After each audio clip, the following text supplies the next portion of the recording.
Hi, I'm Tina. And I'm Berta. And we are the Good Grief Girlies.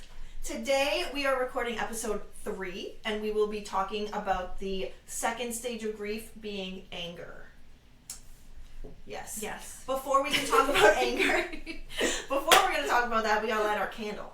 Yes, always. So we got to set our intentions, we got to clear our space, and we're going to light our candle and make sure we're in a good mental headspace for it. And we have a lighter this time that works. We love that for us. Yes. We are curious to know if any of you out there listening like candles for any type of reason. We would love if you commented below. We could start a little conversation about what we like, what we don't like, how it makes us feel, because for me it makes me feel really calm and happy. I love having a candle going in my house. I love a good scent. Yeah. Just the warmth of walking into another room. Sometimes it makes it feel like you're not home alone. Yeah. It makes it kind of feel old-timey when I walk into a room and there's just like flames flickering and I'm like, wow, I'm so disconnected from everything. Yeah. I'm like so off grid right now. Candles. Yes. Candles. That's what we need. A little bit more of that feeling. Yes. So, now our candle is lit and we can deep dive straight into anger. So we're diving right in today, talking about anger. Anger is always going to be a secondary emotion to a bigger emotion. Usually it's like a branch off of what you're actually feeling, because it can circle back to just a lot of things. Like you're angry with this, you're angry with that, but you're really feeling like scared and or sad, or helpless, or something like that. Like just questioning everything, you know. So usually when you're angry, you're just there's something else happening that's more internal that you have to kind of pull out and figure out what's going on to work through the anger. Yeah, and I didn't know that until grief therapy. Yeah. I thought anger was its own, thing, but it's usually a branch of another emotion. My therapist told me that as well, so. We just wanted to let you all know. Yeah. That if you didn't know, usually anger is coming from something else that we don't know how to deal with or don't want to deal with. Yeah. We keep talking, not recording. Off camera. So we're going to start talking on camera. So I know the first 2 episodes have been a little bit rigid. Yes. Yeah. So now we're getting into it and we're going to try to flow a little bit more. We're taking your feedback. We're trying. Thank you for your feedback. Yes, we appreciate it so much. Yes. We love it. So we're trying to talk about different ways anger creeps into our lives. Yes, for sure. Yeah, it's never just about death. Like you can feel anger about anything, and it's never just even grief based either. It's like you can feel angry because you stubbed your toe, and it's like now you're angry at this chair, but it's like really you're just literally in pain. Yeah, it's like you're not actually angry at this chair. You're like upset that you are in pain. Yeah, it's a lot of the time I think anger is not channeled the correct way. Yes. Or not, you don't realize it's anger. You just are feeling feelings and you're just, but that's from something else. Yes, yeah, you don't know how to channel it, so you just go ahead and scream or break things. Punch a hole in the wall, scary. You don't want to be driven to that point. Yeah, we don't want you there. No. We don't want to be there. No. I've never punched a wall, but I have wanted to. Yeah. So, and now I don't feel those feelings because I know how to express and move the emotions. So, anger is completely natural. It's completely natural. Yeah. And I think a lot of the time our society doesn't make it feel like being angry is normal. Yeah. I also feel like, especially a lot with guys, males, it's like they grow up and it's like, oh yeah, be angry. Yeah, it's normal. Yeah, you can't be sad or whatever. Buck up, buttercup. Yeah, it's no room for angry emotions. Or nothing else. And it's just that's so unhealthy and toxic. And super. I'm really glad that I feel like our generation is Xing that out. That's not a thing. We're all raising boys that are children that can feel their feelings rather than just getting them stamped down. Yeah, and just having an outlet for it instead of okay, let's work through it, instead of being they're just seething and they just want to punch something, And that's why kids bite and hit. Yeah. And that's creates angry adults. Yep. That are out in the society hitting people they love and doing crazy stuff. Anger, if not dealt with, can come out in so many unfortunate and non-desirable places. Yeah. So it's really important when you're not even in grief, just in general. For sure. Make sure you don't internalize your anger and then it comes out and it eats you alive. Yeah, because that helps no one. No. It solves nothing. No. Like, you're just an angry person now forever. Right, and in grief, when people are angry, when I was doing my research, some of the things I found were like people will self-harm in grief if they're so angry. And that's never what, we don't want people getting pushed to that. No. In their own minds and feeling like that's the only way they can feel. Yeah. Because, that's not how human souls are supposed to feel emotions. No. We're supposed to, like, everything happens and we're tiny little souls, but we're still supposed to, like, be successful and happy in our lives. No, no, for sure. And what we were just talking about too, like off camera, that made us be like, oh, we should actually record this.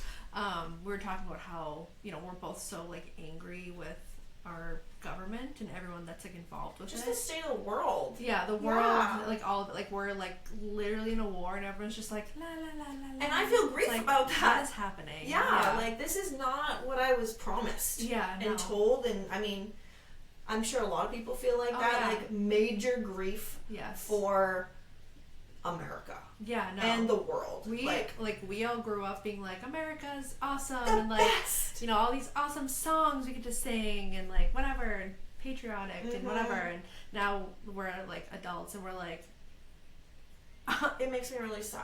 What the actual fuck? Yeah. And it makes me really sad too in the grief, talking about grief other than death. Yeah. When I see people being like, you should be angrier, or like people aren't angry enough, and anger is a secondary emotion. Like, yes, sometimes anger can prompt people to like get the ball rolling and stuff, for sure. But living in anger and being angry all the time is not going to get you anywhere. It's actually going to keep you stuck. Yeah, I had to like start doing like social media cleanses and just like getting off of it because I was just like so angry, like literally like all day, every day, just looking at my phone meetings and like, I'm like. Right, and then you take it out on your significant other, usually, because, like, like, I know for me, my husband, like, there's only certain times where I'm going to talk current events with him. It's not all day, every day, because that's annoying. Like, so, it's like, I can't, like, rip-roaring over the news. I don't want to let myself get pushed there. I know. It's hard to balance, like, I'm doing a lot, and then also, like, I feel like I'm doing not enough, at the same time. And then it's angry at myself. What can I be doing better? Exactly. Angry at others around me. Like, you don't even care. Why don't you care? Like, I think that I'm going through that right now. It's like, I feel like a lot of people are like, you don't care. Like, you're posting nothing about this, or like, you clearly don't care. I don't know. I saw this video the other day, about this guy in this airport. I forget what airport it was. I think it was in Atlanta. And some guy was like, boarding his flight, he was just screaming, being like, no one cares, like, they're eating babies, all this stuff, going crazy. And then like, but I was like, I feel like this is more normal what he's saying. Like, I feel like everyone's just like, it's not caring. Like, there's obviously spectrums of caring and not caring, but like, it's just crazy how we're forced into this like state where we have to just keep working, keep living our lives, all these things. Like, we can't like revolt because it's not even about revolting either. It's like any strong like flare up of emotions is now deemed fascism. Yes, exactly. It's like, and the easiest way to say it, that's how it feels. Yes, from the outside looking in. No, literally, or like it. No, literally. Like, I don't think we should be at war with Iran. I don't so think now we should be at war at all. And sure. I'm a fascist. I'm a fascist now, apparently.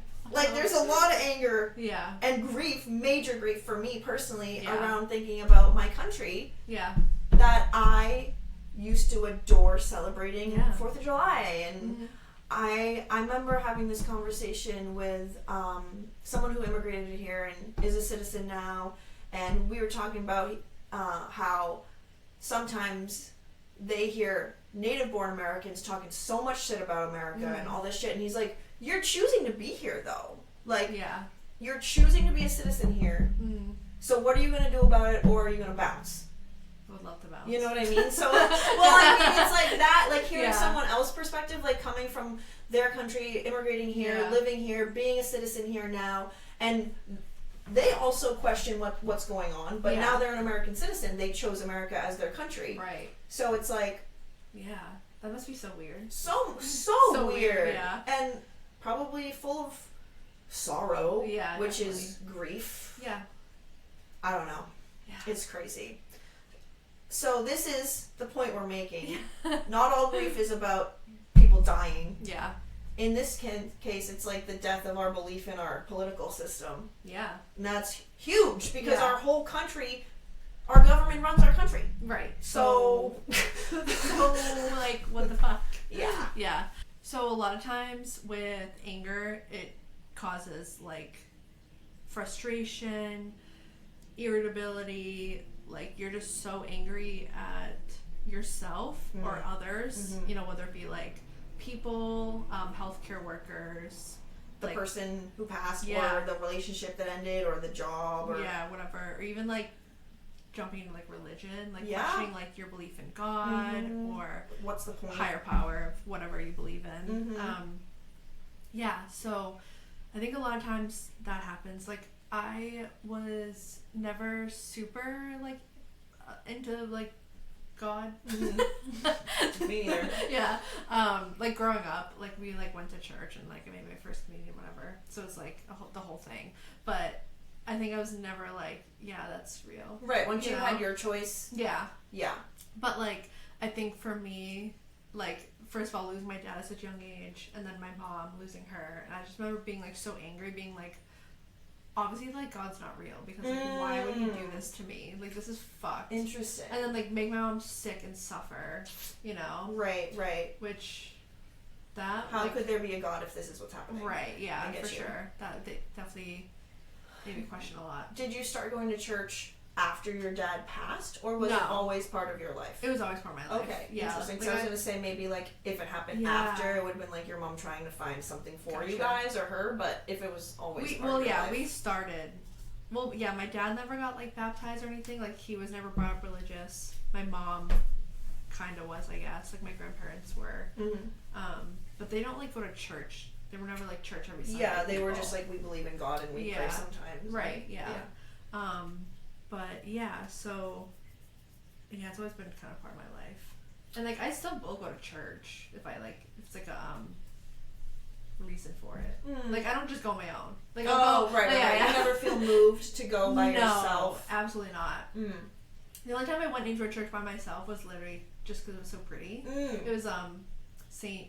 Patrick's Cathedral in Manhattan. Ooh. Gorgeous. Go check it out if you're ever in New York. It is gorgeous. I went in there and lit a candle. Aww. It was really bringing it back to the candles. There it is. That's the thing that like I felt like something moving through me. I wouldn't even say it was God. It was just like your own emotions. Yeah, and like the universe the feeling was coming. of that. That's really cool. Yeah, that was amazing. That's awesome. Yeah, I like churches for their aesthetic. Like they're so pretty. Yeah. Like I'm talking about a church, I'm just like, wow, look at all the pictures. The old ones, like, though. I don't like new churches. Oh, new churches. They're super weird with like the new like futuristic weird no. Especially the like down south ones. Oh, it's like God. a rave. Yeah. What's happening? It's like I mean, whoever to each your own. To each your own. Yeah. It's like an EDM show. Yeah.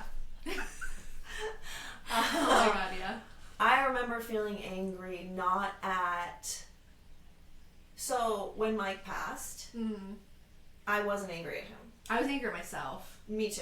And for sure being like, I could have done something. Right. I definitely could have. I should have called him. I think that goes along with friends or people who we know who passed from suicide. It's easy to be like, I could have done this. I should have done this. There's like even times now where I'm like, I was in Haverhill that day. I could have gone to his house and said hi to him. I know. Yeah. But you can't play that game with yourself. You cannot do that. It's a slippery slope. It is. Yeah. If anything, use those experiences to be like, if there's ever a situation in my life where I feel so moved to go do this or meet this person or just go somewhere, just do it. Yeah. Follow your gut feeling. Yeah, I feel like it made us, like our friend group, kind of check in more on each other and like love each other more and like, you know, make sure we're all doing okay. Yeah. We weren't angry at each other or him. It was all like internally. Yeah, like I could have done better. I know, which like nothing. No. You know. And I've never really gotten fired. I've always quit. Yeah. Jobs.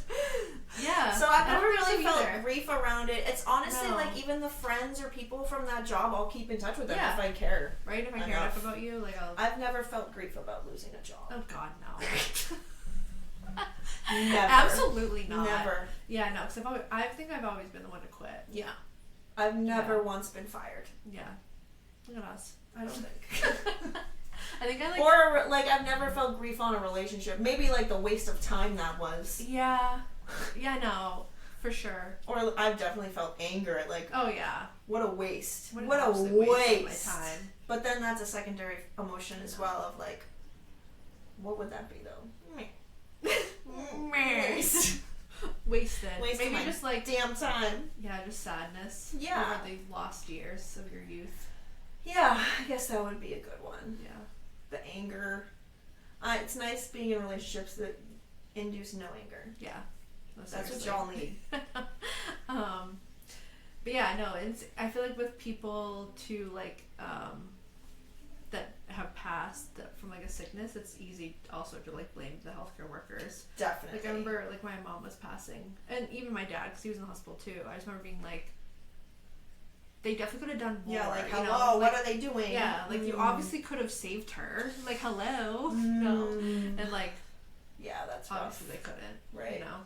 Yeah, that's an intense one. Yeah, I think it was weird. So like with me, I feel like I was more with my mom. Like kind of like I walked in the situation being like looking at it physically and being like, yeah, no, she's not coming out of this. I got you. You know, I still was definitely like, I wonder if they could have done more when I wasn't, you know, leading up to it. I get you. But I think with my brother, he was definitely more like, didn't understand how bad it was, that like basically she was gonna be dying that day. Oh man. Yeah, that's and rough. so I think he was like, because they were like, oh, like, do you want us to keep doing the medication, like whatever, you know? And he was like, yeah, I keep doing it. And I was just kind of like, why? Yeah, there's no reason, you know. But you know, I mean, it's like also in those stages too, like every single person experiences it different. Yeah. And it's hard to be like, why aren't you feeling the same way I'm feeling? Yeah, no, for sure. Especially with siblings. Oh my god, yeah. That's really difficult. Yeah. Because you're not the same. Even with like Anthony's dad that just passed, his brother was a lot more different in handling it than Anthony. It was like obviously the same situation the entire time. Right. You know? That's hard. Yeah. Extremely different. Yeah, and then it's like how we were talking about how you internalize anger. I think a lot of the times, specifically when it comes to someone passing, if there are siblings, to the parents or whatever. Yeah. If the family's not close, all of that sadness will turn into angst and anger and pessimism and crazy psychoness. Like, you didn't do enough, and you should have been like, there. Well, where's the will? Yeah. I deserve the house. I deserve the car. Where's the? It just turns into utter chaos. Yeah. If you're not in a good, even when you're sad, you have to be in a mindset of like, how are we gonna get through this? Yes. For sure. In a positive way. Yeah. I think that's like the main thing with grief is like making sure you're positively moving through it. Instead of just like, you know, angry. Just deal with it. I'll get through it. It's fine. Just deal with it. Deal with it. Deal with it. You're not going to deal with it if you say just deal with it. Yeah, no. Yeah, any advice like people give out like just you'll be fine eventually. It's fine. It's just like okay. I've heard enough out of you. Right, and then if you're angry in your grief and someone comes at you like that, I remember being so rude to people. And a lot of the time, people don't know about grief, so they don't know what to say, and they don't know how to talk to you. So anything that comes out of their mouth, you're just like, get away from me. Yeah. You don't understand. You're being so rude, so unthoughtful. Yeah. I hate you. Don't talk to me ever again. Yeah. I remember feeling like that. People say the most out-of-pocket shit. Out of pocket. Yeah.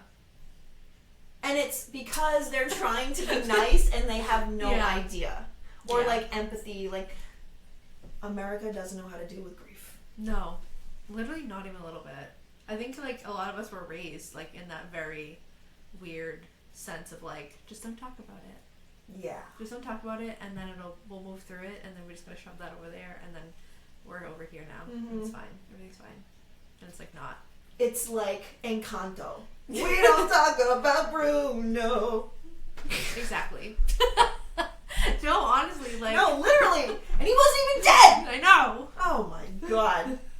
Yeah. And, yeah, no, ridiculous. Just like, other countries have it down so pat. Yeah, and I think it's really cool. I've adopted the From Mexico, I think they build altars for their past. Yep, I got one. Yeah, I love a good altar. Altars are amazing. Mm-hmm. Talk about lighting candles. It's like so nice. Yeah, so and then nice. it's like as the life goes by, it's not so sad to add loved ones' photos to the altar because they're not alone. Right. And you can see all the people together who love you, you love, and it's like a warm hug. It is. It really is. Yeah. Makes me really happy. If you need help building an altar, message us. Yeah. We can help you get started. Mm-hmm. Super simple, super easy. Maybe we can make an episode about it down the line. I'm great with a drill. I know how to anchor into a wall. We can put some weight on that. Yeah, she comes to my house and does my hardware for me if my husband's not around. I know. Good stuff. We're going to talk about coping with anger now. We've talked about a bunch of different avenues of anger and grief, and we want to leave y'all with some coping mechanisms. Yes. Because there's the obvious ones, and then there's some not so obvious ones. Yeah. And y'all, sometimes when you're in the grief, you can't find them. I know. So we're going to give you a couple coping mechanisms for moving forward through anger. Yeah. In grief. Not just regular anger. Grief anger. Grief anger, yeah. But it will apply in all areas. Yeah, for sure. So the first one that I think is probably the most important personally is allowing yourself to feel anger. We touched upon this a tiny bit. Yeah. But finding a safe place, whether it's alone or with someone you trust, in your bedroom, in the back of a closet, in your car, at a tea place, wherever you feel good. That's amazing. You can sit and cry in public. Oh yeah. You can sit and cry alone. Feel your feelings. Yeah. People might ask you what's going on. Yeah, I cry in public all the time. I can't even help it. Yeah. I don't care anymore. I drive and cry a lot. Yeah, driving, that's dangerous though. Sometimes I cry so hard I have to pull over when I'm driving. My glasses are covered in drips. Oh yeah, no, I know. The glasses, I'm just like up to like, yeah. But yeah, no, I end up like, whenever I drive alone for too long, I end up crying. Same. On the drive here, actually, I was listening to a moving song. Oh, love that. But before all this, I was an ice queen. Yeah. Didn't cry ever. The passings of loved ones has helped me tap my emotional spout.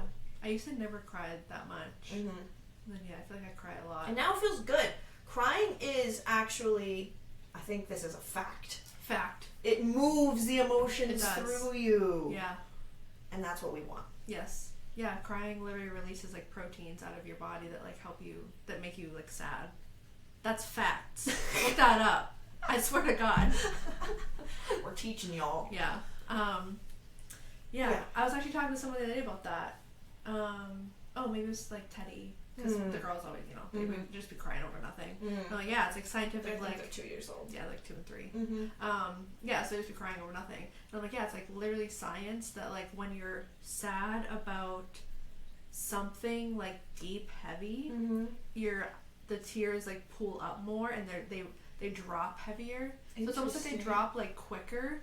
Whoa. Because they're heavier. Different densities? That's wild. So you can tell when someone's like, like, I don't want to say fake crying, because obviously it is, Right. But like when it's just like, I'm crying over like nothing, essentially, it's just all, they're just kind of like your eyes water. And then there's just like, that's it. But yeah, weird. When it's full of proteins, obviously it's like you're dropping heavier. Wild. Yeah. That's crazy. Yeah. It's real though. Real. Science. You will feel better. You might be exhausted. I remember crying so hard that it would just put me to sleep. Yeah. No, that happened when Daisy died. I cried so hard that I literally like passed out and I just woke up being like... That actually happened with Bayard too. Yeah. Pets. Yeah. Cry yourself to sleep. Quite literally cry yourself to sleep. Yeah. That was like a week-long thing. Yeah. But it's okay because you're moving your emotions. If we were to sit there and hold them in and just like... I don't know if you've ever done this, but if you're sitting there and you feel an emotion like you want to cry and you feel like you can't cry and you hold it in, my heart starts hurting. Oh, same. Like physical pain. Yes, like I can feel it in here. Yeah, because you're supposed to move it through. Right. So a lot of times when that happens, I'll like put on like sad music or something. To like induce yourself. Yeah, like literally like induce crying. Yeah. It's hard. Yeah. Yeah. But well, that's a good coping mechanism. Yeah. Be alone. Feel your feelings. Yeah. Don't live in the feelings forever. Yeah. But let them move through you. No, for sure.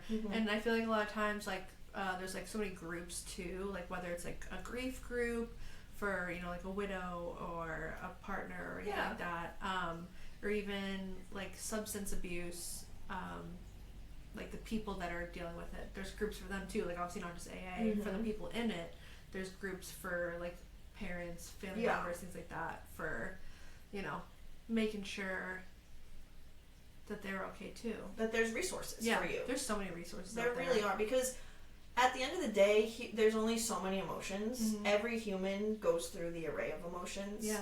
So at some point, we all feel a very similar emotion. For sure. And so it's nice when you feel like you're just floundering, to have other people to kind of like grab your hand and help you. And it's nice to like look around and be like, I'm not alone. Like there's so many people going through this as well. It's like, it makes you feel more like connected and like with yourself even. Just be like, okay, like I'm not solo here. Like this is a normal thing that happens, and then like there's maybe people that are like ahead of you and you're like, okay, they're doing great.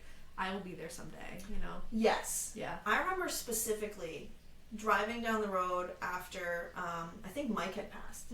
And I was so in my head, I was crying. I was like, nobody understands me. And then I was like, shit, there's a group of people here that we were all best friends with. Yeah. I can call any of them and they'll feel exactly how I feel. Right. And that's how we got through it. Yeah.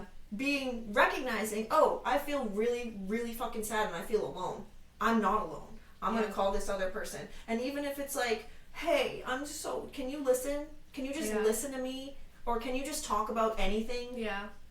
We always did. Yeah. I know. Your mom did that the other day, actually. She called me and she was like, can you just listen to me for like 10 minutes? And I was like, absolutely, Carol, I got you. That's so Cutie great. pie. Love her. My uncle passed away recently, a year ago. My mom's little brother. So it's been... It was his birthday. Yeah. Yeah. So, my family is a Tina family. Yes, we're all family here. All family. Integrated. Yeah.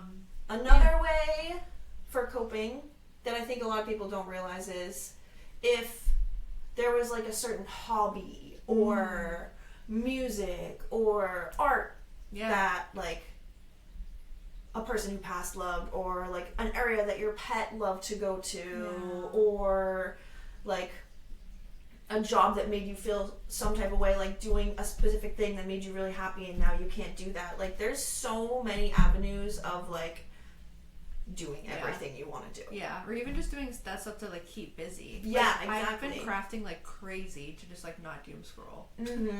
Yeah. Getting off the internet is hugely important because it's pushing pessimism and unhappiness, and that's not really what this world's about.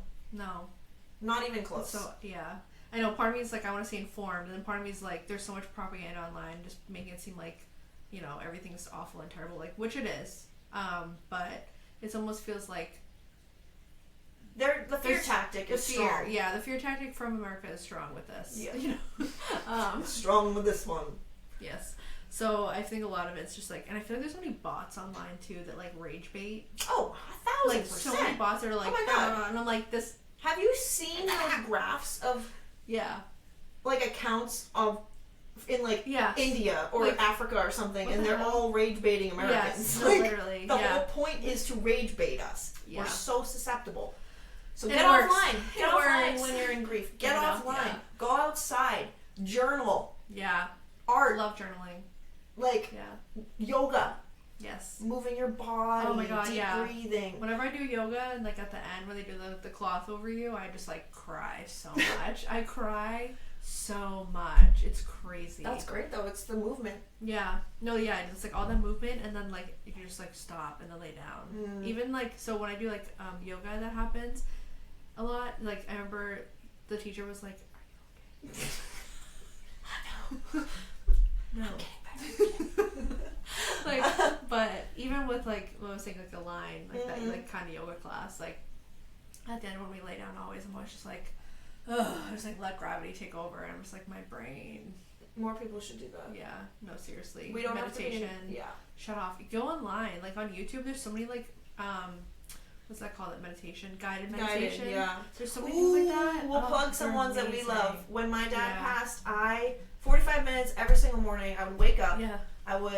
He passed in early April, so it was like the beginning of spring. So I started doing 45-minute yoga guided meditations every single morning. Yeah. and I would listen to, I'll list them all up, they're so great, Yeah. until I had them memorized and I could talk myself through the day. Yeah. When I was having a really, really hard day. It was like my focal point of, Yes. this makes me feel calm and peaceful, this is how I will get through. Yes. It's all out there, It guys. is. There's so many there at your things. fingertips.